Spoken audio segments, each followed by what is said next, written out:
I just think he thinks it's cool. Our 9-year-old, this is something, of course, they've been raised with. It's not, and we've always had friends who have children with Down syndrome. And I remember saying to Berkeley, who at the time was, I believe, 5, so-and-so's coming over. Danny. Danny, he was in your preschool class. He has Down syndrome. And he said, oh, yes. And Ellie, his sister, has Down syndrome. I said, yes. And he said, like Grant has Down syndrome. I said, yes. And he said, and like I have Down syndrome.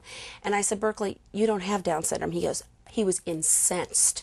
Well, yes, I do, because if those guys have it, he wants it too, kind of a thing. And the siblings in this house will go on to be educators or physicians or therapists.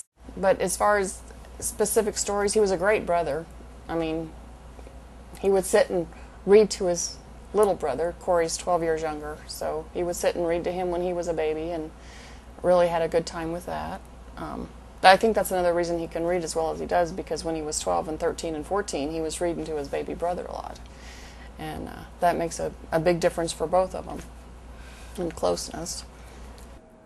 Well, one story that Kristen kind of crystallized for me about getting up and doing the right thing was at the end of high school, we went to the Cleveland Playhouse Theater, and we were going to go see Grease, which was a musical that was among her favorite. And we were sitting there in the rows, and right before the show started, an actor came out on stage, and he said, who wants to come up on stage for a dance party? And I turned to my mother, and I said, who in their right mind would get up there in front of the audience? Well, Kristen was gone just like that, of course. She was bolting to the stage. My mother turned to me in a way only a mother could say, Brian, go get your sister. So what am I supposed to do? So I'm pushing people. I'm going down the aisle. By the time I get to the orchestra pit, she's on stage. So I have no choice but to get on stage and then escort her off so she doesn't, embarrass the whole family in all of Cleveland, Ohio while we're at it. I get on stage and she's not moving. So now I'm stuck on stage in front of all of Cleveland dancing with Kristen. And wouldn't you know, she won the dance competition. And at the end of the day, she showed me in a very real way that sometimes opportunities come by in life, and are you going to let them pass by, or are you going to get on stage and seize them? And Kristen is someone who has taught me to go for it, to not let your inhibitions keep you in your seat, but to get up and go after it.